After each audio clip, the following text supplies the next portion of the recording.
नमस्कार, मैं हूं आपके साथ अभिषेक भट्टाचार्य। वैसे तो ये एशिया कप है, लेकिन जबरदस्त यहां पर आपको ड्रामा भी देखने को मिलेगा और एक्शन भी। नो हैंडशेक कंट्रोवर्सी के बाद एक बार फिर एशिया कप में भारत और पाकिस्तान भिड़ने को तैयार है। एशिया कप में जीत की हैट्रिक बना चुकी भारतीय टीम आज सुपर 4 राउंड में पहला मुकाबला खेलने उतरेगी। तो सामने फिर एक बार चीर प्रतिद्वंदी पाकिस्तान। ग्रुप स्टेज में भारत ने पाकिस्तान को एक तरफा अंदाज में 7 विकेट से हराया था। भारतीय खिलाड़ियों ने मैच खत्म होने के बाद पाकिस्तानी खिलाड़ियों से हाथ नहीं मिलाया, जिसके बाद से पाकिस्तान को दुगना सदमा लगा। एक तो मैच हारने का, दूसरा हाथ ना मिलाने का।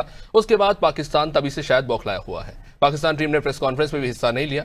वही इसके खिलाड़ी काफी दबाव में भी है, ऐसा कहा जा रहा है। और ये भी चर्चा में है कि उनके मनोबल को बढ़ाने के लिए बोर्ड ने एक मोटिवेशनल स्पीकर बुलाया हुआ है। सबकी अपनी अपनी स्ट्रेटेजीज है। एंडी पायक्रॉफ्ट एक बार फिर भारत और पाकिस्तान के मुकाबले के लिए मैच रेफरी होंगे। ये नाम सबसे ज्यादा चर्चा में रहा है। पहली बार शायद ऐसा हुआ कि मैच रेफरी मैच से ज्यादा चर्चा में रहे।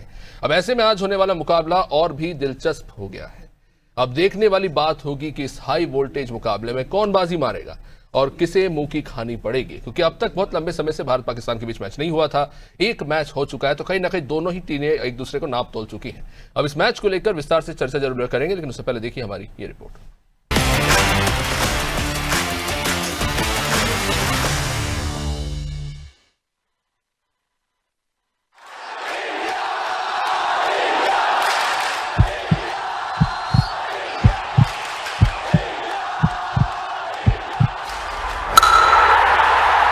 Strike. What a strike from Sharma. He's off to a flyer. He means business. Bharat से फिर मुंह की खाएगा पाकिस्तान। पहले ग्रुप मुकाबले में थी पटखनी। Well, it's gone for it. It's a big one. And it's long as well. What a way to finish this match. Surya Kumar Yadav moves on to 47 not out. India once again have made short work of Pakistan. अब super 4 मुकाबले में खाएगा शिकस्त।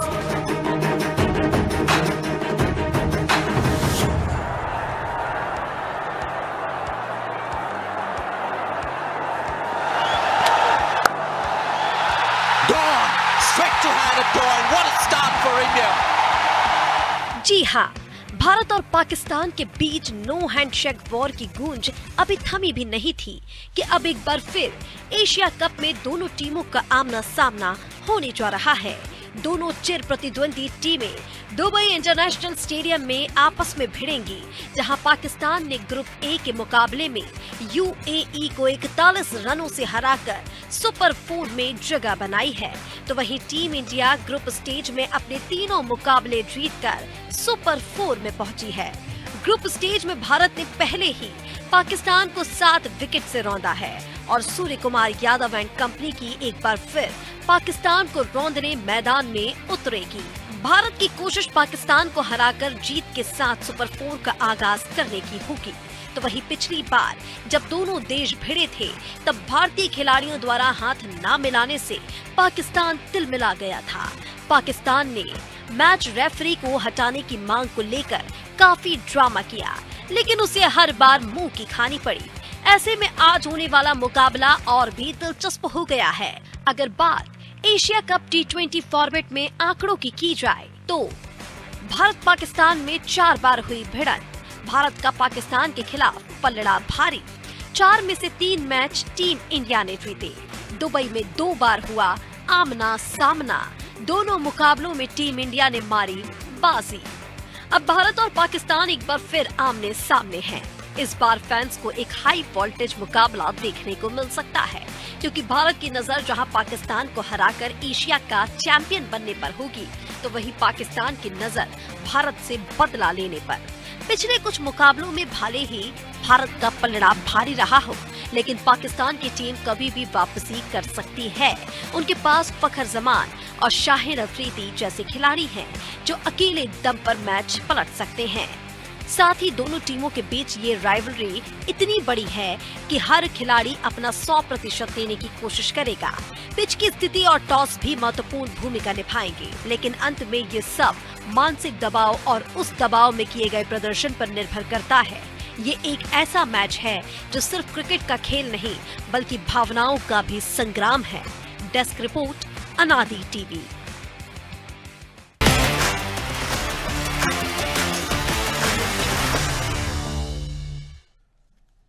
तो चलिए शुरुआत से ही भारत की अगर बात की जाए, एशिया कप में शानदार खेल का प्रदर्शन देखने को मिला है। लगातार 3 जीत भारत के हिस्से अभी तक आई है और जाहिर तौर पर भारत अपनी इस जीत के सिलसिले को बरकरार रखना चाहेगी।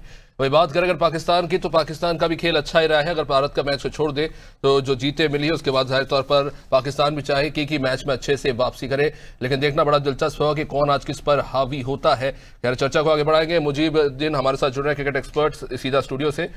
हमारे सीनियर एसोसिएट मनोज वर्मा भी हमारे साथ स्टूडियो से लाइव जुड़ चुके हैं। शेर मलिक क्रिकेट एक्सपर्ट पाकिस्तान से हमारे साथ ऑनलाइन जुड़ रहे हैं, बहुत बहुत स्वागत सर आपका भी। सैयद मोहम्मद ओवैस साहब भी जुड़ रहे हैं, क्रिकेट एक्सपर्ट है पाकिस्तान से, सर आपका भी बहुत स्वागत। सबसे पहले सैयद जी आपके पास आना चाहूंगा, किस तरह से देख रहे हैं भारत पाकिस्तान के इस दूसरे मुकाबले को? क्योंकि जब हम पहला मैच जब हम देख रहे थे तो हम ये मानकर चल रहे थे कि एक तरह से बहुत यंग टीमें हैं दोनों ही, और दोनों को ही एक दूसरे के खिलाफ खेलने का कुछ खास अनुभव था नहीं, लेकिन जाहिर तौर पर जो पिछला मैच हुआ है उसके बाद बहुत कुछ स्ट्रैटेजीज में बदलाव आया होगा दोनों ही टीमों में। तो पाकिस्तान की आज क्या लगता है, किस तरह से पाकिस्तान आज आगे बढ़ना चाहेगी? देखिए, अगर आप दोनों टीम्स की बात करते हैं तो जैसे आपने पहले भी कहा इंट्रो में, क्योंकि दोनों टीम से कप्तान ने हैं, आमने सामने की बात करूं, दोनों प्लेयर्स बहुत अरसे के बाद शायद टीम के साथ, और बहुत से ऐसे प्लेयर्स होंगे जो कि पहली दफा आमने सामने खेल रहे थे। हाई वोल्टेज मैच था, क्योंकि जो मामला आपको पता पाकिस्तान इंडिया का, उसके बाद ये हाई वोल्टेज मैच था। सब लोग इसको देखना चाह रहे थे कि परफॉर्मेंस को, लेकिन टॉस जो है, फिर मैं कहता हूं कि वो बड़ा ज्यादा मैटर करेगा, खास करके आज के मैच के जो हैंडशेक वाला मामला हुआ, जो भी मामला हुए थे वो शायद पीछे रह चुके हैं। इस वक्त आपका एक नया दिन और आप नई स्ट्रैटेजी के साथ यहाँ पर जाते हो। मुझे पता है कि पाकिस्तान की कॉम्बिनेशन जो इस वक्त काम नहीं कर रही, चाहे वो बैटिंग आप ऑर्डर की बात करें, बॉलिंग यूनिट फिर भी आपको थोड़ा बहुत स्टेबल लगता है। असल मसला आपकी बैटिंग ऑर्डर का, लेकिन ये एक हाई वोल्टेज का मैच होता है और कांटे का मुकाबला होता है। जो मामला पिछले मैच के अंदर हुए, हाथ मिलाने वाले हों या उससे पहले आपको पता है पाकिस्तान इंडिया की जंग की बात की आप बात करें, तो साइकोलॉजिकल इफेक्ट चाहे वो पाकिस्तानी प्लेयर्स हो, चाहे इंडियन प्लेयर्स हो, चाहे फैंस हो, उनके ऊपर होता है। ये कुदरती चीज है कि ऑटोमेटिकली चीजें होती हैं, लेकिन बात वही है कि जो प्रेशर को ज्यादा इनहेल करता है वही ज्यादा आपको पता है अच्छा परफॉर्म करता है। और खास करके आज के मैच की बात करें तो चाहे वो पाकिस्तान है चाहे इंडियन आप कम्युनिटी को देखें, तो बहुत ज्यादा इस वक्त एंटिसिपेशन है कि मैच जो है वो होगा और किस तरीके से टीम परफॉर्म करेगी। मानता हूं पिछले मैच के अंदर आप लोगों की टीम की परफॉर्मेंस बहुत अच्छी थी, इसमें कोई डाउट नहीं, आपने ज्यादा बेटर वर्किंग की थी, लेकिन फिर मैंने कहा ना कि एक नया दिन एक नया खेल है, उसके ऊपर जो आपने कहानियां होती हैं, क्योंकि मुझे क्लियर नजर आया था कि जब आप बात करते हैं इंडिया की बात करें, आपके ज्यादातर मैचेस हैं दुबई स्पोर्ट्स सिटी के अंदर। आपने एक मैच खेला जाके अबू धाबी स्टेडियम के अंदर, उसके अलावा आप सुपर 4 की देखेंगे तो सारे के सारे मैचेस आपके दुबई में हैं।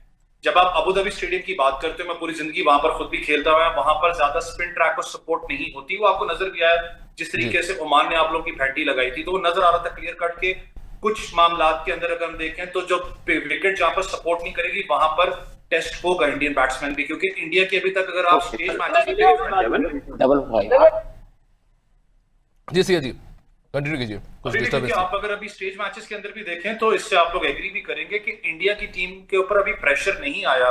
उनके ओपनर्स अभिषेक अच्छा परफॉर्म करें तो एक स्टेबिलिटी आपको मिडिल ऑर्डर के अंदर नजर आ जाती है।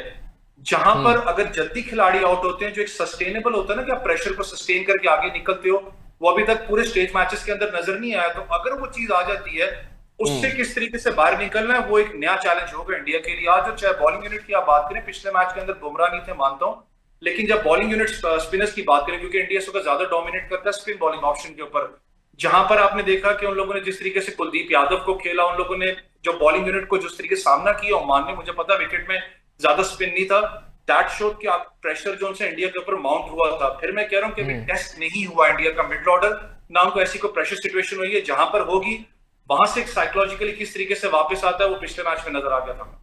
सही साहब, आपने जिक्र किया हैंडशेक को लेकर, इसकी काफी ज्यादा चर्चा रही मैच के बाद में भी, लेकिन कितना इम्पैक्ट इसका रहा जानना चाहूंगा, क्योंकि कहीं ना कहीं क्या बाल की खाल निकालने की कोशिश हो रही है, क्योंकि कहा जा रहा है कि भारत ने हाथ नहीं मिलाया, एक तरह का साइकोलॉजिकल प्रेशर पाकिस्तान टीम पर बना। अब सुनने में ये भी आ रहा है कि मोटिवेशनल स्पीकर्स बुलाए जा रहे हैं, साथ ही साथ जो अगला मैच यूएई के साथ हुआ वहां पर भी पाइक्रॉफ्ट को लेकर काफी ज्यादा अनबन की स्थिति पाकिस्तान टीम में देखने को मिली, एंड मौके पर 1 घंटा मैच डिले हुआ, बहुत सारी ऐसी चीजें हुई जो अपने आप में कई सारे सवाल खड़े कर रही है।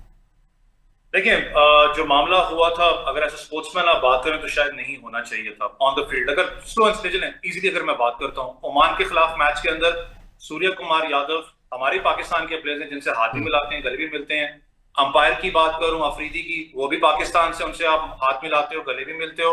शायद वो जो यहाँ पर स्टार लगा हुआ था उसका मसला था, या शायद ग्रीन वर्दी का मसला था, और कोई मसला नहीं था इसके अंदर। मैंने कहा ना कि क्रिकेट के अंदर खास करके स्पोर्ट्स डिप्लोमेसी की बात करें तो ये चीज नहीं होनी चाहिए थी जो हुई थी। इससे बहुत से लोगों के दिल दुखे, खाली हमारे नहीं थे। आप अगर किसी इंडियन फैन को उठा के देख लो, वो बेचारा कहता था कि यार गलत जैसा हुआ है। मैं सीधे सीधे इस पर आना चाहूंगा क्योंकि इस पे बहुत ज्यादा इधर उधर की बातें होती है। चलिए सीधे बात करते हैं, कौन आपको प्राइमरी लगता है कि इसके पीछे जिम्मेदार है? क्या आपको लगता है कि कहीं ना कहीं पीसीबी भी जिम्मेदार है, आईसीसी भी जिम्मेदार है, बीसीसीआई भी जिम्मेदार है? किसे जिम्मेदार आप ज्यादा मानते हैं? क्योंकि देखिए हुआ तो हर तरफ से है, ये तो सभी जानते हैं। देखें, इस वक्त अगर सबसे ज्यादा जिम्मेदारी की मैं बात करूं, अगर मैं क्रिकेट बोर्ड पर डालूं तो शायद वो गलत भी हो, आईसीसी पे ज्यादा जिम्मेदारी बनती है। देखिए, इंडियन क्रिकेट अगर आप बात करें, इंटरनेशनल क्रिकेट काउंसिल की बात करें, तो वो एक फादर अपना फिगर है, जिस तरीके से वो टीम्स को लेकर चलता है।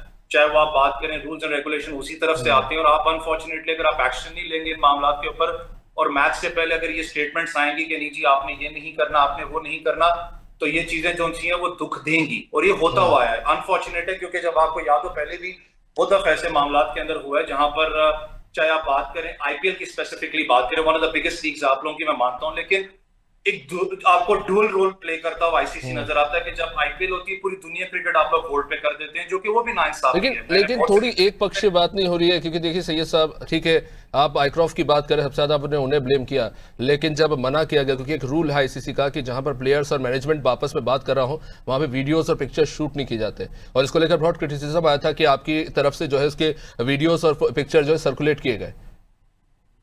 देखिए, आपने जो बात की है कोड ऑफ कंडक्ट ब्रीच हुआ है वहां पे, तो मुझे बताएं, अगर एक वीडियो सर्कुलेट ना होती तो आप लोगों ने ही शायद एक बात करनी थी बैठ के मीडिया पे कि जी बैक एंड पे पाकिस्तान क्रिकेट बोर्ड जो सा शायद वो घुटने टेक चुका है। मुझे याद हो कि जिस वक्त ये मामला सारा हुआ था, लेट्स बी फ्रैंक, सबसे ज्यादा शोर आपके चैनल से आ रहा था कि जी पाकिस्तान इस वक्त, not just India sir, all over the world cricket में यही बात हो रही थी कि अचानक से पाकिस्तान क्यों पीछे हटा। सिर्फ हम ही नहीं थे सर, सभी थे। बात बता रहा हूँ ना मैं आपको, उसी बात पे आ रहा हूँ। अब हम पड़ोसी है तो शायद हमारी आपकी नजर हम पे ज्यादा रहती है। नहीं, मैं वही बात कर रहा हूँ। देखें जी, सबसे ज्यादा शोर मचा इंडियन चैनल्स के ऊपर, पाकिस्तान बाइकआउट कर रहा है। फिर दूसरे दिन चैनल पे शोर क्या मचा, अगर पाकिस्तान बाइकआउट करता है सबसे ज्यादा नुकसान सोनी को होगा, क्योंकि ऑब्वियसली पाकिस्तान इंडिया सबसे बड़े राइट्स दिखते हैं, आप खुद नहीं चाहोगे कि वो हो।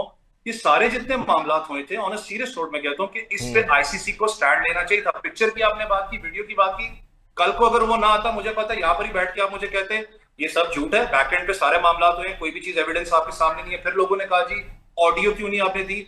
अगर इतना सारा मामला था, आप इस चीज को जानते हैं, सूर्य कुमार यादव आपके कप्तान है, मैं नहीं मानता कि पाइक्राफ्ट की बात करें कि उनका अकेले का डिसीजन था। ये बैकएंड से आईसीसी से सारे मामला आए थे, और आप भी जानते हैं कि इस वक्त जय शाह बैठे हुए, वो कभी जिंदगी में नहीं चाहेंगे कि आईसीसी का प्रेसिडेंट बैठा और अपने ही अपना चेयरमैन बैठा और अपने ही प्लेयर के खिलाफ एक्शन ले। कभी जिंदगी में चीज होती नहीं है। लेकिन फिर मैं कह रहा हूं, देखें अगर क्रिकेट खेलनी है, क्रिकेट खेलने डिप्लोमेसी के ऊपर जाना है, तो आपके सामने आपको पहले भी मार पड़ चुकी है, और मैं नहीं चाहूंगा कि आपको फिर उससे दोहरी मार पड़े। चलिए, वैसे तो कहते हैं कि क्रिकेट को खेल भावना से लेना चाहिए, लेकिन इस बार एशिया कप में उससे कुछ ज्यादा ही देखने को मिला। मनोज जी क्या कहेंगे? कई तरह के आरोप लग रहे हैं। सवाल तो इसको भी लेकर उठा था कि जब बेकारन 1 घंटा मैच डिले हुआ तो उसको लेकर एक्शन क्यों नहीं लिया आईसीसी ने? पक्ष तो वहां पे भी है, क्योंकि अगर ओवर को टाइम तय सीमा में पूरा नहीं किया जाए, कुछ मिनट अगर एक्स्ट्रा लिया जाए तो प्लेयर के ऊपर मैच फीस की पेनल्टी लगती है। और ये भी बड़ा दिलचस्प है कि एशियन क्रिकेट काउंसिल के प्रमुख जो है वो मोहसिन नकवी है। मैं इस पे ज्यादा बाल की खाल नहीं उधेड़ूंगा, लेकिन मनोज जी आपसे जानना चाहूंगा, ये जो पूरा सिनेरियो बना है, इट्स एन एपिक ड्रामा। मुझे नहीं लगता है कि अभिषेक इस पर अब चर्चा की जाना चाहिए, क्योंकि इसके बाद से हम भी एक मैच खेल चुके हैं, पाकिस्तान ने वो मैच खेल लिया था, कुछ कंट्रोवर्सी रही है, लेकिन मुझे लगता है हमको आज के मैच की बात की जाना चाहिए, जो डेफिनेटली एक टफ मुकाबला मुझे लगता है कि होने जा रहा है। क्योंकि जो पिछले मैच का प्रेशर रहेगा, जिन हालात से पाकिस्तान की टीम गुजरी पहले मैच में, इतने प्रेशर के बाद जो जिस हिसाब से उन्होंने सरेंडर किया बाद में, लेकिन जब भारत ने दूसरा मैच हमने ओमान के साथ खेला तो हमारे स्पिनर्स और हमारे बॉलरों के वो हमने कहाँ हम खड़े हैं वो भी हमने देख लिया है। तो मुझे लगता है कि आज दोनों टीमों के सामने एक टफ मुकाबला है, क्योंकि जो पिछला विवाद है वो निश्चित तौर पर एक उनके माइंड सेट में रहेगा। और जो खबरें आई हैं दुबई से निकल कर आई हैं कि पाकिस्तान टीम ने एक मनोचिकित्सक की मदद ली है, और ऐसा नहीं, पहले भी हमने पैडी उपटन जैसे लोग हमारी टीम को भी कई बार उन्होंने मदद की है, और रेगुलर टीम में हमारे साथ वो जुड़े रहते थे। क्योंकि भारत पाकिस्तान के बीच जो मैच होता है वो क्रिकेट ग्राउंड के साथ साथ माइंड में भी चलता है, और वो जो माइंड गेम होता है मुझे लगता है वो ज़्यादा खतरनाक साबित होता है, क्योंकि इतना एक प्रेशर रहता है। और जो पहले मैच के बाद जो हालात बने हैंडशेक को लेकर, उसके बाद से निश्चित तौर पर एक बड़ा प्रेशर पाकिस्तान टीम पर भी और टीम इंडिया के ऊपर भी है। और जिस प्रकार से टीम इंडिया ने इसको हैंडल किया या पाकिस्तान ने किया, तो दोनों पिक्चर भी हमने सामने देखी जो आपने जिक्र किया। लेकिन मुझे लगता है कि भारत की आज की चिंता होना चाहिए जो ओपनर है, क्योंकि अभिषेक ने तीनों मैच में 225 से ज़्यादा के एवरेज से रन बनाए, लेकिन आप देखिए 3 मैच में भी वो 100 का आंकड़ा उन्होंने पूरा नहीं किया। और जिस हिसाब से उन्होंने स्टार्ट लिया है तो मुझे लगता है कि थोड़ा उनको लंगर डालकर खेलना था और ये कोशिश करना थी कि 10 ओवर तक वो टिके रहें। दूसरे एंड पर हम शुभमन गिल की बात करें, इंग्लैंड में बहुत अच्छा खेल कर आए, लेकिन 3 मैचों में हम देखें तो 50 रन उनके नहीं बने हैं। लेकिन संजू सैमसन को हमने नंबर 3 पर भेजा, हालांकि एक ही मैच उनको खेलने का मौका मिला है, लेकिन 56 रन जरूर उन्होंने कल किए, लेकिन जिस रफ्तार में उन्होंने बनाया उसकी हम आलोचना कर सकते हैं। लेकिन एक एंड पर वो टिके रहे और जिसका नतीजा हुआ कि मैच इतना नज़दीक आया कि 21 रन के आसपास हम जीते हैं। तो आज चिंता इस बात की होना चाहिए। और दूसरा ये होना चाहिए कि जब बुमराह की वापसी होगी तो वो कौन गेंदबाज बाहर होगा। और जो तीसरी एक और बात है, अक्षर पटेल का घायल होना टीम इंडिया के लिए चिंता की बात है, क्योंकि अक्षर पटेल का होने का मतलब होता है कि आपके पास 8वें नंबर तक एक एक्स्ट्रा बल्लेबाज है और जिस क्लास के वो फील्डर हैं। आप उनके पिछले कई मैचों में उनके कैचेस आप देख लीजिए कि आप जोंटी रोड्स को याद करेंगे जिस हिसाब से वो फील्डिंग करते हैं। तो मुझे लगता है कि अगर आज के मैच में वो नहीं होते हैं तो ये 3 मोर्चों पर भारत को नुकसान और लोअर ऑर्डर में उनकी जो बैटिंग भी रही है काफी शानदार है। ओमान में किसी भी आप उनको नंबर 3 पे ले आइए, आप 4 पे ले आइए, आप 8 पर ले आइए, किसी भी बैटिंग क्रम में आप देख लिए वो आते हैं, परफॉर्म करते हैं। तो मुझे लगता है कि आज के मैच में टीम मैनेजमेंट की चिंता इस बात को होना चाहिए कि हमारा ओपनिंग जोड़ीदार कौन होना चाहिए। और बुमराह के साथ साथ अगर अक्षर पटेल बाहर होते हैं तो फिर उनकी जगह क्या वरुण चक्रवर्ती को मौका मिलेगा या हर्षल पटेल को। ये बड़ा दिलचस्प होगा देखना कि आज क्या कॉम्बिनेशन रहेगा बॉलिंग का। मुजीबुद्दीन जी, किस तरह से देख रहे हैं आज के मैच को, क्योंकि पहला मैच बड़ा एक्साइटमेंट के साथ शुरू जरूर हुआ लेकिन फिर एक तरफा होता नजर आया। इनफैक्ट जब मैं देख रहा था तो मुझे इंडिया और ओमान का मैच ज्यादा इंटरेस्टिंग होता दिखा, क्योंकि शुरुआत में मान के चल रहे थे कि बहुत इजीली ये मैच निकल जाएगा, लेकिन ओमान ने जिस तरह से वो मैच आखिर तक फंसा के रखा, हालांकि भारत को उसमें जीत जरूर मिली, लेकिन कई सारी ऐसी परतें खुल के सामने आई इंडियन टीम की भी, जिसको लेकर वापस से सोचना होगा। आज ये जो मुकाबला होने जा रहा है इंडिया और पाकिस्तान का, उसे किस तरह से देख रहे हैं आप? देखिए, आज का मैच जो है नेचुरल है कि हाई वोल्टेज मैच है और काफ़ी प्रेशर वाला मैच रहेगा। और रही बात ओमान वाले मैच की, जो अभी मनोज भाई ने अभी बात कही, मैं उनसे एग्री करता हूं, क्योंकि जो हमारे ओपनर्स हैं उनको कम से कम 10 ओवर स्टडी होकर बैटिंग करना पड़ेगी, कॉन्सनट्रेट करके, और रन भी बनाना पड़ेंगे, क्योंकि इनके रन बनाना ही हमारे लिए एक प्लस पॉइंट रहेगा, क्योंकि हमें कंटिन्यू परफॉर्म करना पड़ेगा। और अगर हम परफॉर्मेंस नहीं दे पाते हैं तो कहीं ना कहीं हम काफ़ी परेशानी में रहेंगे, और जो पीछे बीत गया उसके बारे में तो हम बात नहीं कर पाएंगे, क्योंकि मेन जो है, क्योंकि आज का मैच जो है, हमें आज के मैच के बारे में देखना है कि हमें एक बहुत अच्छी स्ट्रेंथ से बैटिंग करनी है और बॉलिंग करनी है और फील्डिंग पे हमने कॉन्सेंट्रेट करना है, और जिससे हम अपने मैच को बहुत अच्छे से फिनिश कर सकें। चलिए इस चर्चा को आगे बढ़ाएंगे, लेकिन उससे पहले सीधा रुख करते हैं इंदौर का, जहां पर योगेश राठौर साहब हमारे साथ जुड़ चुके हैं और जाहिर तौर पर इंडिया पाकिस्तान के मैच को लेकर यूथ में इंडिया में जबरदस्त एक्साइटमेंट है। सीधा इंदौर का रुख कर रहे हैं। योगेश, किस तरह का एक्साइटमेंट आज इंदौर में?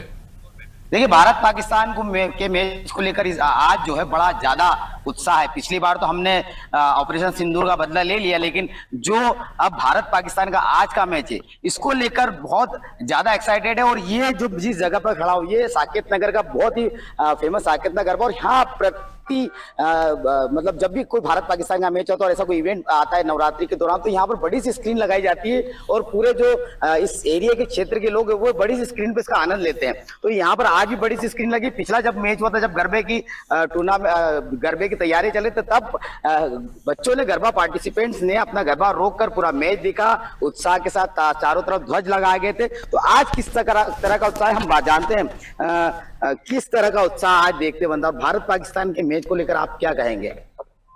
देखिए, जब भी भारत पाकिस्तान का मैच होता है तो एक अलग तरह का उत्साह सभी लोगों में रहता है, मगर इस बार वो उत्साह इसलिए ज्यादा है कि हम इनको बार बार ऑपरेशन सिंदूर का जवाब देना चाहते हैं।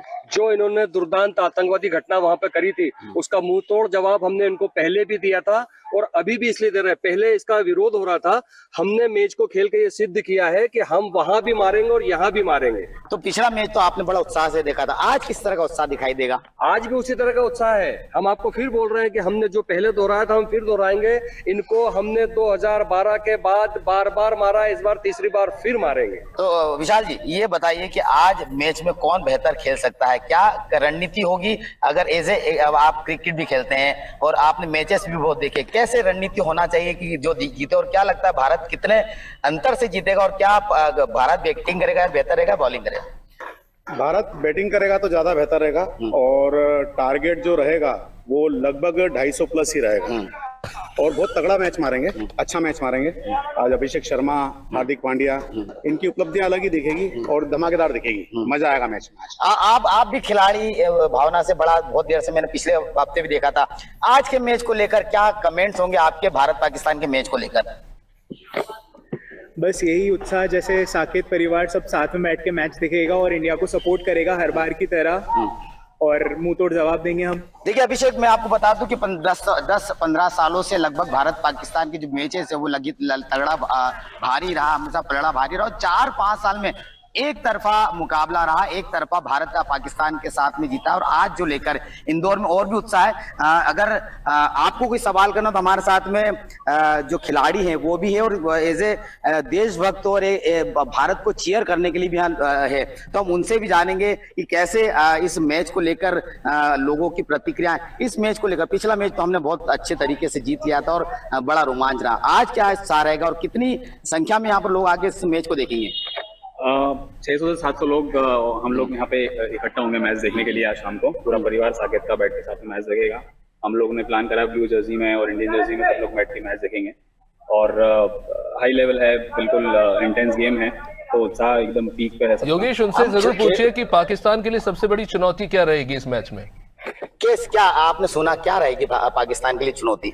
पूरी भारत टीम पाकिस्तान के लिए चुनौती है। हर 11 खिलाड़ी में से एक खिलाड़ी पाकिस्तान के लिए चुनौती है। किसी भी खिलाड़ी को पार करना पाकिस्तान के बस की बात। ये लग सकता है कि अगर सामने अगर भारत का खिलाड़ी दिखता है तो अपने आप ही वो उनका मोरल डाउन हो। बिल्कुल ऑब्वियस है, वो इंडिया के सामने मतलब खेल ही नहीं सकते हैं। आज की तारीख में उनका मोरल इतना है ही नहीं, वो जो भी उनकी मजबूरी है। योगेश, वापस लौटेंगे आपके पास। बहुत बहुत शुक्रिया योगेश, इंदौर से थे हमारे सहयोगी योगेश। बहुत ज्यादा उत्साहित नजर आ रहे हैं, क्रिकेट फैंस हैं हमारे, भारतीय टीम को सपोर्ट कर रहे हैं। एक बड़ा आयोजन भी हो रहा है। शहरयार मलिक जी भी हमारे साथ जुड़े हुए हैं, क्रिकेट एक्सपर्ट है। शहरयार जी, वैसे तो जबरदस्त एक्साइटमेंट है, एक महानुभव ने कहा 250 रन भी बनेंगे, पर खैर शहरयार जी मैं इस पर जरूर आना चाहूंगा, क्योंकि देखिए भारतीय बॉलिंग टीम सबसे बड़ा चैलेंज रही है। अगर पेस में देखें तो बुमराह और कुलदीप की बॉल को आपके टीम की बैटिंग लाइनअप पकड़ती नजर नहीं आई थी, बुरी तरह से मात खाए हैं। इस बार क्या लगता है, किस तरह की प्रिपरेशन होगी? क्या ये मान के चले कि बहुत सेफ खेलने की कोशिश करेंगे कुलदीप और बुमराह के खिलाफ तो खैर खेलते ही हैं, कुलदीप को लेकर? बिल्कुल ठीक कह रहे हैं, बड़ा मैच है, लेट्स सी कैसे होता है। बट हमारे स्ट्रगल्स आ रहे हैं ओपनिंग में। साइम अयूब क्लिक नहीं कर पा रहे, वो तो बॉलर बन गए बैट्समैन की जगह, और फरहान से भी उस तरह एक्सप्लोसिव स्टार्ट नहीं हो रहा है। तो आई थिंक थोड़ा सा कॉम्बिनेशन चेंज करने से चीज बेहतर हो सकती है। अगर हारिस को हम लोग ओपनर ट्राई करें और साइम अयूब को बखर को 2 डाउन करें, तो चीजें क्या पता थोड़ी सी बेहतर हो जाए पाकिस्तान के लिए, क्योंकि ओपनिंग स्टैंड बहुत ज्यादा मैटर करता है। फर्स्ट 6 ओवर्स में काफी चीज हो जाती है। जिस तरह हम देख रहे हैं अभिषेक शर्मा जिस तरह खेल रहे हैं, वो 250 के 200 के स्ट्राइक रेट से खेलते हैं, बाद में जो खिलाड़ी आते हैं उनके लिए भी बड़ा इजी हो जाता है और आपकी टीम बड़े आराम से खेल सकती है। तो ये चीज हम लैग कर रहे हैं, बट कॉम्बिनेशन चेंज करने की वजह से किस तरह चीजें डिफरेंट हो सकती हैं वो हम सबको पता है कि ये सारी गेम जो है कॉम्बिनेशन की है। फिर हम आपका क्राउड देख रहे हैं, बड़े हाइपर हुए हैं, अच्छी बात है, मजा आएगा मैच का। और बार बार ऑपरेशन सिंदूर की बात कर रहे हैं, हम तो कहते हैं ठीक है, हम ऑपरेशन सिंदूर में जीत गए, आप उसका बदला बेशक हमारे से क्रिकेट में 10 बार भी ले ले, हमें कोई मसला नहीं है। बट ये है कि अगर हम क्रिकेट की बात करें, क्रिकेट डिप्लोमेसी में ये जो पहले भी बातें होती रही हैं, तो इस तरह ये मेरा ख्याल है नहीं होनी चाहिए। आप लोग पहले लेजेंड्स लीग भी हुई है, उसमें भी मैच खेलने से इनकार कर दिया। अगर आप लोगों को इतना था फिर आप ना मैच खेलते। अगर खेलना है तो एक अच्छे तरीके से होना चाहिए। स्पोर्ट्समैन स्पिरिट जो है शुरू से हम देखते हैं, हमें बचपन से सिखाया जाता है कि एक स्पोर्ट्समैन स्पिरिट जो है। नहीं शहरयार जी, देखिए गलत बात है, आप लोग भी हॉकी खेलने नहीं आए थे, हम लोगों ने तो बढ़िया सिक्योरिटी के साथ पूरा वीजा सब करवा के दिया था, आप लोग भी नहीं आए खेलने हमारे यहाँ। अभी तो खैर भी हम क्रिकेट की बात करते हैं, इसकी डिप्लोमेसी हमारी देखें शुरू से क्रिकेट डिप्लोमेसी, जब वो 98 के अटैक्स, उसके बाद भी वाजपेयी के होते हुए हमारी टीम उधर गई, किन हालात में गई, क्या हुआ, और उसके बाद ताल्लुकात थोड़े से बेहतर होना शुरू हो गए। बट अब पता नहीं हालात खुद बेहतर नहीं करना चाहती गवर्नमेंट्स या क्या है, तो उसकी वजह से ये जो चीज क्रिकेट में ले आएगी, ये स्पोर्ट्स में ले आएगी, ये इट इज वेरी अनफॉर्चुनेट। क्योंकि जितनी अच्छी आपस में दोनों गेम हो और एक अच्छे मुकाबले के साथ हो, क्राउड बड़ा लव करता है मैचेस ये, और सिर्फ पाकिस्तान इंडिया क्राउड नहीं, ये all over the world most watched match होता है। तो उसमें इस तरह का गंदा स्पिरिट लेकर आना मेरा ख्याल है ये गेम के लिए गलत है, क्योंकि इससे हमारी क्रिकेट सफर करेगी, सिर्फ पाकिस्तान की नहीं इंडिया की, बल्कि ऑल ओवर जो देखते हैं हमारे जो फैंस हैं पाकिस्तान इंडिया के, वो लोग सफर करेंगे, और इससे कोई अच्छा एक हम मैसेज नहीं दे पा रहे हैं। तो उस चीज को मेरा ख्याल है भूल के हमें क्रिकेट की तरफ आना चाहिए, क्रिकेट की ज्यादा बात करनी चाहिए कि क्या है, किस तरह है। और आज का आई होप कि मैच अच्छा हो। ओमान के खिलाफ इंडिया की थोड़ी सी वीकनेसेस जो है वो हमें देखी, सामने आई। अब लगा कि इंडिया बीटेबल है, पहले तो यही लग रहा था कि बिल्कुल ही अनबीटेबल है, और थोड़े से वीक लिंक्स जो हमें नजर आए हैं, तो हमें देखना पड़ेगा पाकिस्तान उनको कैसे निश्चित रूप से ये देखना होगा किस तरह से उन वीक लिंक से यूटिलाइज करते हैं। पर शहराज जी, इससे पहले विरोधी टीम क्रिटिसाइज करे, पर पिछला जो मैच भारत पाकिस्तान का हुआ उसके बाद तो आप ही की पाकिस्तान टीम के जो एक्स क्रिकेटर्स हैं उन्होंने भारी आलोचना की। शोएब अख्तर से लेकर बड़े बड़े सीनियर क्रिकेटर्स ने कहा कि एक समय की पाकिस्तान टीम हुआ करती थी, लेकिन ये टीम, वो कह रहे हैं कि इतिहास की सबसे कमजोर टीम है अब तक की पाकिस्तान की। आपका क्या कमेंट है इस पर? बेसिकली जी बात तो ठीक है, लगती ऑन पेपर्स अगर आप देखें बात ठीक लग रही है। वीक टीम है, स्टार्स नहीं है उस तरह, बट नई टीम है, उसको चांस मिलना चाहिए। आई गेस कोई इसमें ज्यादा मसला नहीं। हमारी टीम और आपकी टीम में सबसे ज्यादा मसला ये है कि आपकी आईपीएल जो है वो सबसे अच्छी इस टाइम चल रही है लीग। हमारे जो प्लेयर्स हैं इनमें से कोई खास लीग नहीं खेला हुआ, तो जो पॉलिश होता है प्लेयर मेरा ख्याल है वो इन लीग से हो रहे हैं आजकल। पहले इंटरनेशनल क्रिकेट डिफरेंट थी, 50 ओवर फॉर्मेट था, इंटरनेशनल क्रिकेट ही होती थी, लीग्स का कोई कॉन्सेप्ट नहीं था। अब सारा कॉन्सेप्ट आ गया लीग्स पे। हमारे प्लेयर्स जो है, हमारे बोर्ड की थोड़ी गलत पॉलिसीज हैं, जिस वजह से जिस तरह लास्ट ईयर भी बीपीएल खेल रहे थे, मैंने पहले भी प्रोग्राम में जिक्र किया था, हमारे 4 प्लेयर्स को उन्होंने वापस बुला लिया चैंपियंस ट्रॉफी के लिए कि जी आप उस स्क्वाड के लिए हैं, और उस स्क्वाड में भी नहीं रखा और बीपीएल से भी उन्होंने वापस बुला लिया। तो जो लीग्स हमारे प्लेयर्स ले भी रही थी, अब उन्होंने वो भी लेना छोड़ दिए। पहले हमारे प्लेयर्स सीपीएल खेल रहे थे, आईपीएल तो ऑफ कोर्स खेल ही नहीं रहे हैं। तो इन चीजों से बड़ा फर्क पड़ता है। जो आजकल की ग्रूमिंग है, जो पॉलिश है, वो लीग से ज्यादा प्लेयर्स हो रहे हैं बजाय इसके कि इंटरनेशनल क्रिकेट से हो।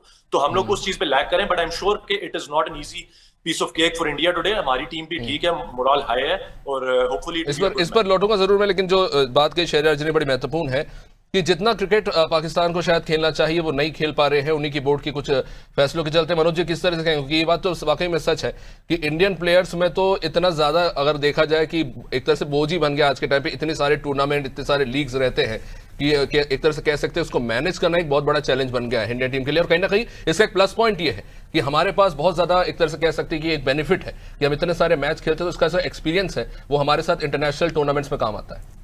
ठीक है, अभिषेक ये एक कारण हो सकता है, लेकिन एकमात्र कारण नहीं हो सकता, क्योंकि सबसे बड़ा उदाहरण हमारे सामने टीम अफगानिस्तान है। उनके पास तो उनका होम ग्राउंड भी नहीं है, वो तो इंडिया में सारे मैचेस खेले। पिछले वर्ल्ड कप जो भी हुआ था 50 ओवर वाला, उनका परफॉर्मेंस देखिए। अगर वो एक पारी को हटा दीजिए आप, तो ऐसा लग रहा था कि वो शायद सेमीफाइनल में पहुंचने की स्थिति में थे अफगानिस्तानी टीम।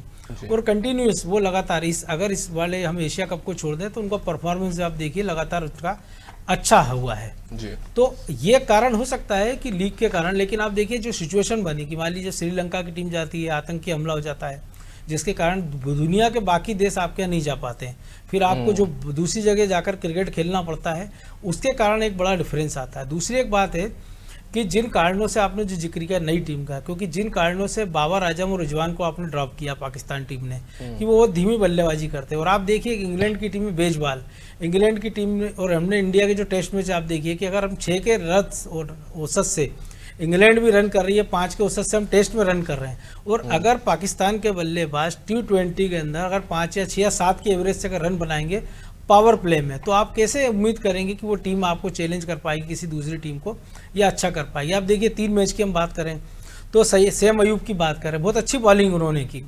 जिस कैरम बॉल पे उन्होंने शुभमन गिल को आउट किया था, बोल्ड किया था, वो देखने लायक थी। लेकिन 3 मैचों में अगर आप 0 पर हो रहे हैं तो फिर आपको मुझे लगता है बैटिंग ऑर्डर में चेंजेस करना चाहिए, कि आप जैसे अभी शहरयार जी ने भी कहा कि आप कुछ चेंज करिए, सैम अयूब को आप नीचे ले जाइए, क्योंकि नो डाउट वो बहुत अच्छे स्पिनर हैं।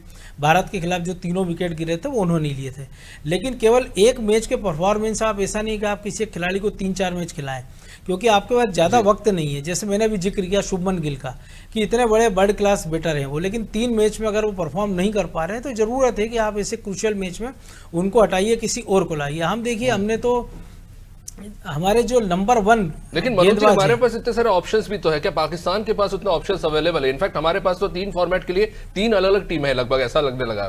नहीं, ये तो आज की तारीख में ना, ये हमने घूम किया। आज देखिए कि हम जिन चीज़ों को हम चर्चा कर रहे हैं, तो हमारे यहाँ तो कई सारे ऐसे खिलाड़ी हैं जिनको अभी चल रहा है कि बीसीसीआई का अध्यक्ष बना दिया जाए, 200 मैच खेल चुका है जो खिलाड़ी, 10,000 रन उसने घरेलू क्रिकेट में बनाए, लेकिन उसको अभी तक टेस्ट या वनडे में खेलने का मौका नहीं मिल पाया। हमारे कई ऐसे खिलाड़ी हैं जो रणजी ट्रॉफी, दिलीप ट्रॉफी से ऊपर ही नहीं जा पाए क्योंकि टीम इंडिया में उनके लिए दरवाजा बंद है। तो जब इतनी सारी भीड़, और ऐसा नहीं कि भारत में, एक समय पाकिस्तान में हमने देखा था कि इतने सारे वर्ल्ड क्लास गेंदबाज हुए करते थे कि वेस्ट इंडीज के बाद अगर किसी देश के तेज गेंदबाजों के नाम से बल्लेबाज खौफ खाते थे। 1 दशक पहले तक की बात कर रहा हूं मैं, वेस्ट इंडीज का तो चलो पराभव हो गया, 3 दशक हो गए, मैं 1 दशक पहले तक की बात कर रहा हूं कि कैसे वसीम अख्तर की बात करो, शोएब अख्तर की बात करें, वसीम अकरम की, आकिब जावेद की, तो जो बॉलिंग स्ट्रेंथ उनके पास थी, तो वो क्या कारण है? तब तो कोई आईपीएल ना हमारे यहाँ होता था ना उनके यहाँ होता था, दुनिया में कोई लीग नहीं होती थी, काउंटी क्रिकेट इंग्लैंड में होता था, या ले देकर गिनती के वनडे मैच होते थे या टेस्ट क्रिकेट होता था। लेकिन वो टैलेंट निकल कर आया ना, क्योंकि आपने उसको वैसा ग्रूम किया, आपने उसको ऐसा मंच दिया, आपने उनको नीचे से तराशा। वो काम हमने देखा हमारे सौरभ गांगुली ने किया, वो काम हमारे यहाँ धोनी ने किया कि छोटे छोटे कस्बों से खिलाड़ी निकाल कर लाए। क्योंकि आईपीएल में भी सिलेक्शन किसका हो रहा है? एकदम नए खिलाड़ी का नहीं हो रहा है ना, उन खिलाड़ियों का हो रहा है कि जो दुनिया की छोड़ दें, लेकिन हमारे जो घरेलू खिलाड़ी हैं कि किसी ने रणजी ट्रॉफी में अच्छा किया या किसी ने क्रिकेट लेवल पर बहुत अच्छा किया। आप देखिए कि हमारे एक प्रवीण तांबे आईपीएल खेले, 45 साल की उम्र में उनको आईपीएल में लाया गया और उन्होंने 5 साल लगातार अच्छा परफॉर्म किया। वरुण चक्रवर्ती की बात करें हम, वो बहुत खराब खेले, 3 साल बहुत उन्होंने गालियां खाई, 3 साल वो टीम से गायब रहे, लेकिन जब वो आए तो परफॉर्म कर रहे हैं। तो आप जब तक आप केवल नाम के कारण ढोएंगे किसी को कि ये खिलाड़ी बहुत अच्छा था या इसने एक मैच में 50 रन बनाए थे या 4 विकेट लिए थे, आज की तारीख में मुझे लगता है पाकिस्तान के जो ओपनर है उनको शाहीन शाह अफरीदी से सीखना चाहिए कि बल्लेबाजी कैसी होती है, लेकिन शाहीन शाह अफरीदी को दूसरे गेंदबाजों से सीखना चाहिए कि गेंदबाजी कैसे करते हैं। जिसको जो करना चाहिए वो कर नहीं पा रहे, पर कुछ और ही हो रहा है। पर खैर बड़ी इंटरेस्टिंग बात है। इनफैक्ट युजवेंद्र चहल को भी लेके यही बात हो रही थी कि T20 में उनका जबरदस्त रिकॉर्ड रहा है विकेट टेकिंग का, लेकिन सिर्फ उनकी इकोनॉमी रेट हाई है, शायद इस कारण से उन्हें टीम इंडिया में सेलेक्ट नहीं किया गया। खैर मैं इस पर आना चाहूंगा मुजीबुद्दीन जी, जो ओमान के साथ भारत का मैच हुआ, बड़ा दिलचस्प था वो मैच, क्योंकि हम उसे जरा कैजुअली शायद ले रहे थे कि यह मैच बड़ा आसान रहेगा, लेकिन जिस तरह से ओमान की बैटिंग देखने को मिली और इंडियन टीम की बॉलिंग स्ट्रगल करते नजर आई, हम ये कह सकते हैं कि बुमराह के एब्सेंस का कहीं ना कहीं एक असर देखने को मिला। लेकिन कहीं ना कहीं ये सवाल भी खड़ा होता है कि क्या इंडियन बॉलिंग की जो पूरी स्ट्रीम है, क्या उसकी डिपेंडेंसी बुमराह पे कुछ हद से ज्यादा है? देखिए, सबसे बड़ी बात तो ये है कि बुमराह हमारे मेन लीड बॉलर हैं और मैं समझता हूँ कि बुमराह के इर्द गिर्द काफ़ी कुछ हमारा पेस अटैक काम करता है। और रही बात ओमान वाले मैच में, जो कि कुछ हमने जो एक्सपेरिमेंट करे, स्पिनर्स में हमने चेंज किया और जयसूर्या 11वें नंबर पे बैटिंग नहीं करी उन्होंने, और मैं समझता हूं कि उन्होंने उस मैच को उस तरीके से लिया नहीं। लेकिन क्रिकेट के एतबार से मैं कहूँगा ये स्ट्रेटजी गलत थी, क्योंकि अब ये जो आगे आगे मैच मिलने हो गए जो मैच, तो उसमें हमको काफ़ी फोकस के साथ खेलना पड़ेगा। और कुछ गलतियाँ भी हुई उस मैच में, क्योंकि काफ़ी अब बीच में जाके हमारा स्कोर काफ़ी स्लो रहा, जिस हिसाब से हमें 200 प्लस जाना था वहाँ पे, और जो कि कुछ ऐसी कंडीशनें बनी जिसकी वजह से कि हम उस स्कोर को मुजीब जी 188 run I think more than enough है अगर देखा जाए तो उस पिच पे, लेकिन बॉलिंग कहीं ना कहीं सवालों में रही, क्योंकि आप देखिए Hardik Pandya wicket taking bowler कहे जाते हैं, लेकिन उनका इकोनॉमी खराब रहता है। लेकिन इस मैच में आप उनका इकोनॉमी देखे तो 6.5 का इकोनॉमी रहा है। सबसे खराब इकोनॉमी रही अर्शदीप सिंह की, उसके बाद हर्षित राणा और उसके बाद कुलदीप यादव। देखिए, सबसे बड़ी बात मैं बताऊं, बुमराह प्लस हमारे पास जो पांड्या हैं, इनके बाद हमारे पास एक तीसरा बॉलर जो पेस बॉलर में अगर आप बात करते हैं जी, तो वहां पर आप देखा जाए तो उस तरीके से वो उतने इफेक्टेड नहीं है। जो तीसरा बॉलर है हमारे पास बॉलिंग में, यहाँ कहीं ना कहीं हम एक कमजोरी पे हैं। और मैं समझता हूँ स्पिनर्स तो हमारे पास बेस्ट हैं, बट लेकिन तीसरा बॉलर हम कहीं ना कहीं मिस करते हैं। बुमराह की वापसी, बुमराह के आने से काफी कुछ सपोर्ट मिली हमें और मिलेगी, बट लेकिन पांड्या जो है, पांड्या भी मतलब इतना सिंगल फेज में जाके इफेक्टेड नहीं हो पाते। लेकिन हाँ वैसे लेकिन काफी जबरदस्त परफॉर्मेंस खेल पाकिस्तान खिलाफ रहा है। मनोज जी, इसमें आना चाहूंगा, ओमान के मैच में बड़ी दिलचस्प चीज रही, इंडिया ने 8 बॉलर इस्तेमाल किए हैं। ये क्या स्ट्रैटेजी की कमी के कारण हुआ या ये एक्सपेरिमेंट हो रहा था? 8 बॉलर इस्तेमाल किए गए ओमान की टीम के खिलाफ। नहीं, जैसे जब आप 8 बॉलर पर आप जा रहे हैं, 5 के बाद 6ठे पर आप जाते हैं, इसका मतलब ये है कि आपके जो 5 लीडिंग बॉलर हैं वो फेल साबित हो रहे हैं, क्योंकि हमने देखा 4 ही विकेट गंवाए ना उन्होंने, और पावर प्ले में 18 मैच बाद ऐसा हुआ है कि भारत की टीम को कोई विकेट नहीं मिला, और सामने ओमान जैसी टीम थी। क्योंकि हमारे खिलाड़ी ओवर कॉन्फिडेंस में थे कि हमने पाकिस्तान को जिस आसानी से हरा दिया था, तो ये मैच तो हमारे लिए चलते फिरते हैगा। उसी एटीट्यूड के कारण ये स्थिति हुई, क्योंकि अभिषेक ने एक एंड पे बनाया लेकिन शुभमन गिल अच्छा नहीं कर पाए, हार्दिक पांड्या उतने अच्छे खेल नहीं पाए, संजू सैमसन ने 50 रन की पारी खेली, लेकिन इसके लिए उन्होंने इतनी ज़्यादा गेंदें खेल ली थी कि दबाव नीचे बढ़ गया, और फिर हुआ ये कि जब हिटिंग के चक्कर में हम लगातार विकेट हमने गंवाए। और अगर ओमान जैसी टीम के साथ अगर कोई वनडे का T20 मैच हमको 40 ओवर तक खेलना पड़ता है, 40वें ओवर में ख़त्म होता है, तो निश्चित तौर पे हमारी ये बैटिंग का फेल्यूअर है, हमारी बॉलिंग का फेल्यूअर है, और हमारे जो टीम की प्रबंधन रणनीति उसका फेल्यूअर है। निश्चित रूप से इस पे न्यूट्रल पॉइंट ऑफ व्यू से जानना चाहूंगा शहरियार मलिक जी से। शहरियार जी, पाकिस्तान के साथ भी शुरुआती मैच हुआ था, पाकिस्तान 160 बना बढ़ी, ओमान 63 रन पे सिमट गई थी। या आपने देखा इंडिया और ओमान का भी मैच हुआ, एक तरह से कह सकते हैं कि भारतीय बल्लेबाजी का शुरुआत में पूरा दबदबा देखने को मिला, लेकिन उसके बाद ओमान की जो जिस तरह से बैटिंग रही, पाकिस्तान किस तरह से देखती है इस पूरे मैच को? हम ये कह रहे हैं कि इसमें हमें थोड़ा सा वीक पॉइंट लग रहा है कि इंडिया बीटेबल है। पहले तो लग रहा था कि इंडिया बीटेबल है ही नहीं है, and they too good, but इस मैच के बाद बड़ा कॉन्फिडेंस हमारे प्लेयर्स में आएगा कि नहीं यार, इंडिया इज बीटेबल, यादव को छक्के लग सकते हैं। और इनकी बैटिंग भी, इवन जो इन्होंने बात की आपके एक्सपर्ट ने कि सैमसन जो है बीच में मिडिल में काफी स्लो, ये काफी इससे बात देखा। हालांकि सैमसन को मैं भी बड़ा फॉलो करता हूँ, उनके तो एक टाइम था कि वो 0 स्कोर करते थे या 4 स्कोर करते थे, तो ये थोड़ी सी डिफरेंट इनिंग्स उनकी देखने को मिली है, जिस वजह से अगर बीच में मिड ऑर्डर में पाकिस्तान के साथ भी अगर प्लेयर एक स्लो हो जाए तो प्रेशर नीचे आता है, तो वो हिट एंड मिस, अगर 2 लग भी गई है फिर तीसरे में वो आउट हो जाएगा बैट्समैन, तो नीचे प्रेशर ट्रांसफर हो जाता है। तो स्कोर पे भी वही इनकी बात है, 5 स्कोर था, बट बॉलिंग में मेरा ख्याल है उन्होंने एक्सपेरिमेंट ज्यादा किया है सूर्या कुमार ने, और उसकी वजह से उन्होंने 8 बॉलर्स को दिए, वरना जब मिडिल में लेकर आए एक बार आपके स्पिनर को और एक तरफ से अक्षर फेल आए थे, तो वो अच्छी बॉलिंग उन्होंने 1-2 ओवर किए, बट साथ ही उन्होंने अक्षर फेल फिर ऑफ कर दिया था, खा लिया था। तो वो एक्सपेरिमेंट था, मेरा ख्याल है they wanted to check their depth, कि उनकी बाकी बॉलर्स हैं वो किस तरह की बॉलिंग करते हैं। तो वो मेरा ख्याल है आप लोगों के लिए इतनी प्रॉब्लम नहीं है, क्योंकि वी नो कि आपके spinners are too good. Varun भी आ जाएंगे तो वो भी बहुत अच्छी बॉलिंग करते हैं, तो आपकी बॉलिंग अच्छी है, बट ये है कि थोड़ा सा कॉन्फिडेंस इस मैच के बाद पाकिस्तान के पास आएगा। और बात मोमेंटम की भी है कि मोमेंटम अगर टीम किसी टाइम पे लूज कर जाए तो वो उल्टा पड़ सकता है। This is cricket, you know कि मोमेंटम इज एवरीथिंग। जिस तरह हमारे रिजवान की आज की काफी वो इस बात बनती भी है कि मोमेंटम करते रहते हैं, but it is all about momentum. और जो थोड़ा सा मोमेंटम लूज किया है इंडिया ने, आज देखने को लगेगा कि अगर अभिषेक शर्मा को हम शुरू में आउट कर जाते हैं तो वो आप लोगों के लिए एक डेंजरस साइन हो सकता है मेरे ख्याल में। संजू सैमसन की काफी बात हो रही है, उनके स्ट्राइक रेट को लेकर सवाल भी उठ रहा है, लेकिन कहीं ना कहीं ये भी माना जा रहा है कि बहुत ही इंपॉर्टेंट इनिंग थी जिसने उस मैच के टारगेट को 188 तक पहुंचाया। खैर, शहरियार जी ने अपने अभिषेक शर्मा जी का जिक्र किया, जो पहली बॉल पे ही हमने देखा कि जिस तरह से उन्होंने आगे बढ़ के सीधा चौका मारा, तो एक क्लियर माइंडसेट दिखता है। मैं उनका एक प्रीवियस इंटरव्यू देख रहा था, जिसमें वो बात कर रहे थे, हैदराबाद की तरफ से खेलते हैं वो, और इनके साथ ट्रेविस हेड के साथ वो ओपनिंग करते हैं। उन्होंने बड़ा दिलचस्प जिक्र किया था कि क्या माइंडसेट होता है ओपनिंग बैट्समैन का। तो इस सेट की ऑस्ट्रेलिया में ट्रेविस हेड ने बताया था कि जब हम बैठते हैं पवेलियन में, तो हमारी जब मीटिंग होती है तो ये डिस्कशन होता है कि हमें 400 रन कैसे बनाना है।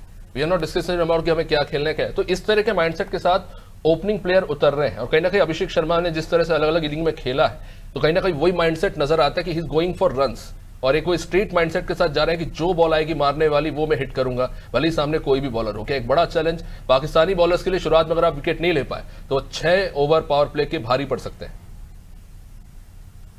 शहरियार जी, बिल्कुल आपने ठीक कहा, बड़ा फेयरलेस माइंडसेट है उनका। और इसके लिए असल में फेयरलेस माइंडसेट के लिए आप ये देखें कि क्या चीज चाहिए आपको। फेयरलेस माइंडसेट आपका तभी हो सकता है जब आपको पता है कि आपके पास पीछे 6 प्लेयर्स पड़े हुए हैं कि अगर आप नहीं भी चलेंगे तो पीछे से एक ना एक 50-70 रन करके आपकी जो इनिंग्स है उसको 200 रन तक ले जाएगा। जब हमारी पाकिस्तानी बैटिंग लाइनअप इतनी फ्रेजाइल हो गई हुई है कि फेयरलेस माइंडसेट के साथ जब खेलते थे साइम अयूब या साहिबजादा अफरान, और अगर वो जल्दी आउट हो रहे हैं तो उन्हें पता है पीछे हमारी टीम 100 स्कोर पे आउट हो जाएगी, तो वो फेयरलेस माइंडसेट जो है वो कहीं ना कहीं आगे खुद खत्म होना शुरू हो जाता है। फिर आपके ऊपर खुद प्रेशर आ जाता है कि आप अपनी इनिंग्स बिल्ड करें, ये ना हो कि 4 मैचेस के बाद आप ही बाहर हो जाए। एक तो टीम मैनेजमेंट की तरफ से आपको फिर पता होना चाहिए कि यार 10 मैच में खेलूंगा, ठीक है, फिलहाल माइंडसेट के साथ मैंने खेलने हैं, मुझे 10 मैच कोई नहीं हाथ लगाएगा, आई एम श्योर कि 1-2 में भी मैं मैच जिता दूंगा तो मेरी टीम में जगह पक्की हो जाएगी। तो वो कॉन्फिडेंस जो टीम मैनेजमेंट से मिलता है और वो कॉन्फिडेंस जो आपको लोअर ऑर्डर से मिलना है, वो इस फियरलेस माइंडसेट के लिए बहुत जरूरी है। ये ट्रेविस हेड एक रणनीति जो होती है आप एक ग्राउंड के बाहर बनाते हैं और ग्राउंड के उतरने के बाद जो रणनीति में तब्दीलियां होती चली जाती है मैच के साथ। खैर, चर्चा को आगे बढ़ाएंगे, लेकिन फिलहाल सीधा रुक करेंगे इंदौर का। योगेश हमारे साथ जुड़ चुके हैं, हमारे सहयोगी, इस वक्त काफी ज्यादा लोग उनके साथ बहुत ज्यादा एक्साइटेड। योगेश, क्या हो रहा है वहां पर? देखिए अभिषेक, मैं आपको बता दूं कि भारत पाकिस्तान के मैच को लेकर कोई पुरुषों के सिर पर नहीं चढ़ के बोलता है भारत पाकिस्तान के मैच का उत्साह। ये महिलाओं के और युवतियों के मन में बहुत ज्यादा उत्साह रहता है। ये जब भारत पाकिस्तान का मैच आता मैंने खुद ने देखा, सबसे ज्यादा एक्साइटेड और सबसे ज्यादा हैप्पी जो होती युवतियां होती है। ये पिछला मैच भी देखा था इन्होंने, ये आज का मैच भी है। हम इनसे ही जानेंगे। आपका नाम? पूर्वी। पूर्वी, भारत पाकिस्तान के मैच को लेकर कितना उत्साह रहता आप लोगों के मन में? सर, आई बिलीव कि अगर इंडिया को अभी सपोर्ट नहीं किया, मैचेस में सपोर्ट नहीं किया, तो आई डोंट थिंक हम इंडियन सिटीजन्स कहलाएंगे। यहाँ खड़े होके स्टेज पे कि लोगों को पता चल रहा है, we are very proud saying confidently कि आज जीतेगा तो इंडिया ही जीतेगा। आपका नाम क्या है? मेरा नाम याशिका। मैच देखा पिछला आपने, क्या रहा डिफरेंस, क्या है मैच भारत पाकिस्तान के मैच को लेकर? क्या प्रेडिक्शन लगाती है और क्या समझती कि भारत पाकिस्तान पे हावी क्यों हो पाता है? इसलिए क्योंकि पाकिस्तान बहुत अग्रेशन से खेलता है और हम जो भारत वाले खेलते हैं बहुत कॉन्फिडेंस से और है ना डिवोशन से खेलते हैं, क्योंकि ये एक सिर्फ मैच नहीं है, ये हम लोगों का ऑल ओवर। जैसे अभी हम पिछले जो मैच देखा हमने साकेत गरबा में सबने साथ में मिलके देखा, और जो नया प्लेयर आया है सैम, ये जो पार्ट टाइम स्पिनर है, उन्होंने एक ही मैच में 3 विकेट लिए हैं। तो यही है कि जो न्यू प्लेयर्स आते हैं वो ज्यादा अच्छे से खेल पाते, क्योंकि वो खेलने के साथ जो पुराने प्लेयर्स होते हैं वो अग्रेशन से ज्यादा खेलते हैं। शरद भाई, एग्रेशन से खेलने में क्या नुकसान होता है? एग्रेसिव खेलने में वो अपने उस पर कॉन्सेंट्रेट नहीं कर पाते, अपनी स्ट्रेटेजी फॉलो नहीं कर पाते हैं, और इंडियन जो है पूरे पेशेंस के साथ में अपनी स्ट्रेटेजी के साथ में खेलते हैं और इसीलिए हमेशा अच्छा रिजल्ट लाते हैं। पाकिस्तान के साथ में सबसे बड़ा ड्रॉबैक ये है कि वो एक्स्ट्रा एग्रेसिव हो जाते हैं और अपनी लाइन ऑफ एक्शन भूल जाते हैं। तो देखिए, लाइन ऑफ एक्शन भूल जाते हैं। सैम अयूब की तारीफ करी, हमारे खिलाड़ी भी, हमारे जो इंडियंस भी, वो अच्छे खिलाड़ी की भी तारीफ करते हैं। सैम अयूब के खेल को सराहा भी है, लेकिन जो पुराने खिलाड़ी है जो लंबे समय तक खेलते हैं, फिर उनमें एग्रेशन आ जाता है और एग्रेशन के साथ वो वाकई में लाइन गुजर। सैम अयूब की तारीफ की कि सैम अयूब ने पार्ट टाइम बॉलर होने के बावजूद 3 विकेट लिए और अच्छा खेले। तो इस तरह से जो अच्छे खेले, ओमान की बात करें तो ओमान भी जो है बहुत अच्छा खेले और वाकई में भारत को कहीं ना कहीं उन्होंने चुनौती तो दी थी। तो अच्छे खिलाड़ियों के लिए इंडियंस भी विश करते हैं और उनको भी चीयर करते हैं। लेकिन जब भारत पाकिस्तान के मैच में देशभक्ति आती है, तब तो फिर पाकिस्तान के खिलाफ भारत खड़ा होता है और भारत के जो पब्लिक होती है, जो हमारी जैसी यूथ होता है, वो वाकई में चीयर करने के लिए अपना जोश एक्स्ट्रा डोज इंदौर में देखने को मिल रहा है। शुक्रिया योगेश, लौटूंगा के एक्साइटमेंट की बात हो रही थी क्रिकेट को लेकर। सर, हमने अभी हाल ही में स्मृति मंदाना जी को देखा कि उन्होंने रिकॉर्ड पारी खेली, जो उन्होंने सेंचुरी मारी। हालांकि भारत ने वो मैच नहीं जीता, लेकिन वो पारी जरूर यादगार रहेगी। खैर, इस मैच पर लौटेंगे। मुजीबुद्दीन जी, बात कर रहे हैं हम बैटिंग को लेकर, तो पाकिस्तान के साथ जो मैच हुआ भारत का, पाकिस्तान ने टॉस जीतकर पहले बल्लेबाजी करने का फैसला लिया। जाहिर तौर पर स्ट्रैटेजी तो यही होगी कि शुरुआती 6 ओवर में अच्छे रन बनाते हैं, लेकिन फिर हमने देखा कि 6 रन पे आप 2 विकेट गंवा देते हैं। फिर वहां पर पारी को संभालने की कोशिश जरूर होती है, लेकिन स्थिति संभल नहीं पाती। और अगर शाहीन अफरीदी जी के 33 रन की पारी नहीं होती, तो आई डोंट थिंक 127 का टारगेट भी कहीं आसपास होता। तो सबसे बड़ा चैलेंज पाकिस्तान के लिए आई थिंक इस वक्त ये है कि अपनी बैटिंग लाइनअप को संभाले। मुजीब जी, मेरे हिसाब से सबसे बड़ा चैलेंज उनके लिए मानसिकता है, क्योंकि जो जिस माइंड से वो नीचे जा चुके हैं, क्रिकेट जो है पूरा कॉन्फिडेंस का खेल है, वो कॉन्फिडेंस लेवल उनका जो है बिल्कुल नीचे धरातल पर है। वो क्रिकेट खेली जाती है कॉन्फिडेंस से, और ये मैच है पूरा प्रेशर वाला। इंडिया पाकिस्तान का मैच हमेशा ही प्रेशर से भरा रहा है, और सबसे बड़ी चीज़ देखने में आ रही है, क्योंकि ये इंडिया माइंड गेम में पाकिस्तान से काफ़ी ऊपर चल रहा है, और इनको काफ़ी मेहनत करना पड़ेगी मैच में, और अपने को कॉन्फिडेंस लेके आना पड़ेगा। और मैं समझता हूँ कि पूरे मैच में जो देखा गया पिछला मैच को, ये एक घबराई हुई टीम थी, एक बिखरी हुई टीम टाइप की महसूस हो रही थी, क्योंकि क्रिकेट एक पूरी टीम वर्क है और जिसमें आपको अच्छा करना पड़ता है, तभी अच्छे रिजल्ट आते हैं। शहराज जी से जानना चाहेंगे, शरियार जी, देखिए साइकोलॉजी अपनी जगह है, लेकिन अगर हम बात करें परफॉर्मेंस की पाकिस्तान टीम के, तो सबसे कह सकते हैं कि खराब प्रदर्शन इस वक्त आपके ओपनर सैम अयूब का रहा है। और ऐसा नहीं है कि आपके पास अच्छे प्लेयर नहीं है, साहिबजादा हैं, फ़खर जमान भी बहुत अच्छा खेलते हैं, सलमान अली आगा ने बीच में बड़ी इंपॉर्टेंट पारी भी खेली थी टीम को संभालने के लिए। तो क्या लगता है आज के मैच में किन को देख रहे हैं आप कि ये जो है एक इंपॉर्टेंट रोल अदा कर सकते हैं बैटिंग में?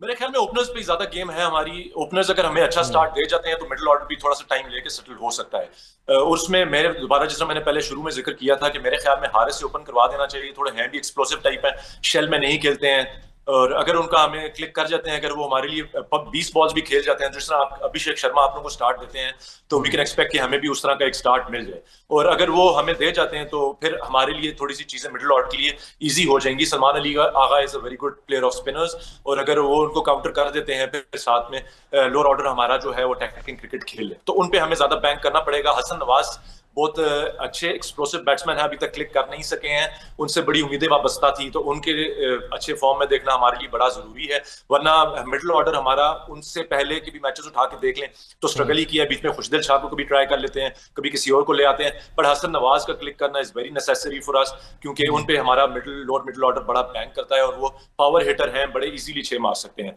फिर उसके बाद जिस तरह शाहीन अफरीदी की बात की है, लास्ट 2 मैचेस में उन्होंने हमें काफी बचाया, और अगर वो ना दोनों मैचेस में इनिंग्स होती तो बहुत एम्बैरेसिंग टोटल भी होता, और दूसरा मैच हम यूएई के खिलाफ गालबन हार भी सकते थे 125-30 अगर टोटल होता। तो ये सारी चीज है। और बॉलिंग डिपार्टमेंट हमारा कंपैरेटिवली थोड़ा सा बैलेंस्ड लग रहा है काफी अरसे के बाद, क्योंकि स्पिनर्स अच्छा हमें सपोर्ट कर रहे हैं। Abrar has been the pick of the bowlers, बड़ा इकोनॉमिकल स्पेल उनका लास्ट टाइम भी था। और बस मेरा ख्याल है कि हमें दोनों जो हम चीज लैक करें पावर प्ले बैटिंग में भी और बॉलिंग में भी, अगर आज अभिषेक के खिलाफ भी थोड़ा सा शॉर्ट पिच से स्टार्ट करें या स्लोअर बॉल से और थोड़ा सा डिफरेंट प्लान लेकर जाएं पाकिस्तानी टीम, तो अभिषेक की विकेट शुरू में हमारे लिए early can be a very big advantage for us. और साथ गिल है, लंबी इनिंग्स खेलने वाले हैं, थोड़ा सा अंडर कॉन्फिडेंट है, वो भी हमारी साइड पे जाती है, फेवर में जाती है बात। तो ये फर्स्ट 6 ओवर्स जो हैं दोनों बैटिंग बॉलिंग के बड़े डिसाइसिव होंगे मैच के लिए। निश्चित रूप से। मनोज जी, किस तरह से देख रहे हैं? खैर पिछला मैच उसका एनालिसिस तो अलग ही हुआ कि ओमान टीम के साथ जो कुछ अलग था, लेकिन इस बार क्या स्ट्रेटेजी रहेगी इंडियन बॉलिंग लाइनअप की? अगर बात करें कुछ चेंजेस देखने को मिलेंगे, क्योंकि वैसे ही बात सही कि हमारे पास बहुत सारे ऑप्शंस हैं, पर कभी कहते हैं ना कि खाना बनाने में बहुत सारे खानसामा होता है तो स्वाद बिगड़ जाता है। देखिए, निश्चित तौर पर चेंजेस तो हमको इसलिए दिखेगा, बुमराह की वापसी होगी, और जाहिर सी बात है अगर अक्षर नहीं खेलते हैं तो 2 गेंदबाजी में चेंजेस तो हमको देखने को मिलेंगे। लेकिन जो एक प्लस पॉइंट मुझे लगता है बुमराह का, वो ये है कि उनका जो खौफ है पिछले 5-7 साल में इतना है कि 2 चीज़ें होती है। अगर आप उनको बहुत संभल कर खेलते हैं पहले 6 ओवर में, आपको लगता है कि इनके 2 या 3 ओवर संभल कर खेलना है, तो जो आपका जो टोटल होता है कि आपको अगर लगता है कि पावर प्ले में आपको 60-70 रन चाहिए, फिर आप हो जाते हैं वहाँ 35-40 रन पर, और अगर विकेट नहीं गंवाते हैं तो ये आपके लिए दिक्कत है कि फिर आप पर एक प्रेशर बनता है कि आप तेज़ बनाइए, तेज़ रन खेल मारिए, फिर आपको विकेट गंवाने का डर रहता है। और अगर आप उनको फेयरली खेलने का प्रयास करते हैं और जल्दी आउट होते हैं तो भी आपके लिए खतरा है। तो मुझे लगता है ये जो सबसे बड़ा प्लस पॉइंट है बुमराह का, ये दोनों टीमों में सबसे बड़ा अंतर पैदा करता है। तो मुझे लगता है कि पाकिस्तान को अगर इससे पार पाना है तो ठीक है कि अगर आप बुमराह के खिलाफ, हम नहीं कह रहे कि 2 छक्के मारिए, लेकिन आपको कोशिश करना पड़ेगी कि अगर उनके हर ओवर में आप कम से कम 2 बाउंड्री निकालिए या सिंगल 2-2 रन मूवमेंट करिए, तो 8-10 रन अगर आप कर लेते हैं बुमराह के ओवर में और विकेट बचा लेते हैं, तो मुझे लगता है कि पाकिस्तान पावर प्ले में अच्छा कर सकता है। लेकिन जिस माइंड सेट के साथ बुमराह गेंदबाजी करते हैं, पिछले मैच में हमने देखा 2 बाउंड्री के बाद जो उन्होंने पेस में परिवर्तन किया और जिस हिसाब से उन्होंने बोल्ड मारा था, वेरिएशन जो उनके पास है, वो उन्हें मुझे लगता है बाकी सारे गेंदबाजों से अलग साबित करता है। और अगर जिसने बुमराह से पार पा लिया जिस भी बल्लेबाज ने, तो मुझे लगता है वो अच्छा कर सकता है। निश्चित से आखिर में एक सवाल होगा मुजीब जी, वैसे देखने को मिला है कि अब तक के टूर्नामेंट में सिर्फ ओमान के खिलाफ मैच छोड़ दे तो पाकिस्तान की जो डिपेंडेंसी है वो उनकी बॉलिंग पे ज़्यादा दिखी है और पाकिस्तान की बैटिंग में ज़्यादा कंसिस्टेंसी नहीं दिखी। क्या आज ये बहुत ज़रूरी है, अगर इस मैच में अगर पाकिस्तान को वापसी करनी है तो आपकी बैटिंग लाइनअप को चलना होगा कंसिस्टेंटली, मिडिल ऑर्डर और टॉप ऑर्डर खासतौर से? डेफिनेटली आपको बैटिंग पे कॉन्सेंट्रेट करना पड़ेगा, और बैटिंग अगर आप नहीं करोगे तो एक बिग टोटल आपके हाथ नहीं आएगा। और मैं मनोज भाई से सहमत हूं, क्योंकि देखिए हमारे पास सबसे बड़ा एक कार्ड है जो कि बुमराह की शक्ल में है, और अगर आपको उनसे पार पाना है तो आपको बहुत ही फोकस करके खेलना पड़ेगा और बैटिंग में काफ़ी कॉन्सेंट्रेट करना पड़ेगा, क्योंकि अगर आप तेज़ खेलने जाते हो तो आपको विकेट भी सेव करना पड़ेगा, और अगर आप स्लो खेलते हो तो आगे जाके आप फंस जाओगे। तो मैं समझता हूँ कि पूरा फोकस के साथ आपको बैटिंग करना पड़ेगी, फुल कॉन्सेंट्रेट के साथ। बहुत शुक्रिया आप सभी मेहमानों का इस चर्चा में जुड़ने के लिए। तो देखना होगा कि इस मुकाबले में क्या होता है। आखिर आज क्या दिलचस्प मुकाबला देखने को मिलता है। क्या पाकिस्तान वापसी करते दिखेगी या भारत अपनी जीत का सिलसिला लगातार बरकरार रखेगी, जैसा एशिया कप के अब तक के तमाम मैचों में भारतीय टीम का प्रदर्शन रहा है। देखते रहिए नाज़रीन टीवी। नमस्कार।